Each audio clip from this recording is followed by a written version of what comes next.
ప్రైజ్లాడండి. ఈ దినం దేవుని వాగ్దానం చూసుకుందాం రండి. కీర్తనలు గ్రంథం 84:11 చూసుకుందాం రండి. దేవుడైన యెహోవా సూర్యుడును కేడమునై ఉన్నాడు, ఆయన కృపయు ఘనతయు అనుగ్రహించును. దేవుడైన యెహోవా సూర్యుడును కేడమునై ఉన్నాడు.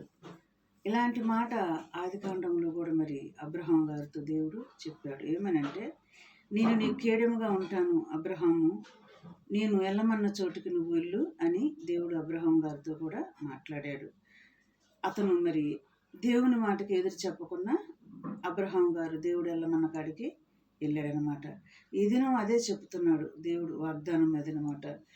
దేవుడైన యెహోవా సూర్యుడును కేడమునై ఉన్నాడు, యెహోవా కృపయు ఘనతయు అనుగ్రహించును. ఆయన మనకు కేడముగా ఉంటున్నాడు, ఆయన మనకు వెలుగుగా ఉంటున్నాడు. అంతేకాదు, ఆయన కృప మనకి అనుగ్రహిస్తానని, ఘనతనిస్తానని ఆయన మనకి ఇక్కడ మాటిస్తున్నాడు అనమాట. యథార్థముగా ప్రవర్తించే వారికి ఆయన ఏ మేలును చేయక మాననంటున్నాడు.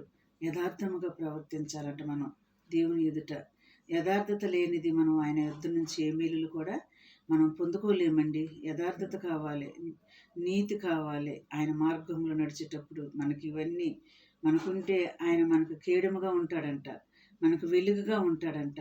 అంతేకాదు, మేలులు కూడా మనకి చేస్తాడంట. మరి ఈ దినం వాగ్దానం అండి. ఇది దావీదునకు చేసిన వాగ్దానము. మరి వాగ్దానం బట్టి మనం ఏం చేయాలంటే యథార్థమత కలిగి ప్రార్థన చేయాలండి. ఈ దినం వాగ్దానం దేవుడు మనతో మాట్లాడాడు కదా, ఆ వాగ్దానాన్ని బట్టి ఈ దినం మనం ప్రార్థన చేయాలి. ప్రభా, యథార్థ పరులకు నువ్వు ఏ మేలు చేయక మాననంటున్నావు ప్రభా, ప్రతి మేలు చేస్తారని చెప్తున్న దేవుడు.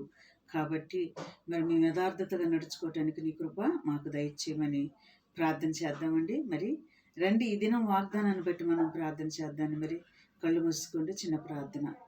స్తోత్రములు ప్రభా, పరిశుద్ధాత్మ తండ్రి, నీకే స్తోత్రములు తండ్రి. అయా, మరి నాయన సూర్యుడిగా, ఎలుగుగా, కేడముగా, మాకు ఘనతనిచ్చే దేవుడుగా మాకు మరి అయా, మరి మేము యథార్థముగా నడుచుకుంటే మాకు మేలులు చేస్తానని చెప్తున్న దేవుడు తండ్రి. అట్టి మార్గములో మేము నడుచుకోవటానికి నీ కృప దయచేసి, యథార్థముగా మేము నడుచుకోవటానికి నీ కృప దయచేసి, నీ రాకడికి మమ్మల్ని సిద్ధపరచమని నజరేయుడైన యేసుక్రీస్తు నామములో అడిగి వేడుకుంటున్నాను తండ్రి. ఆమేన్. God bless you.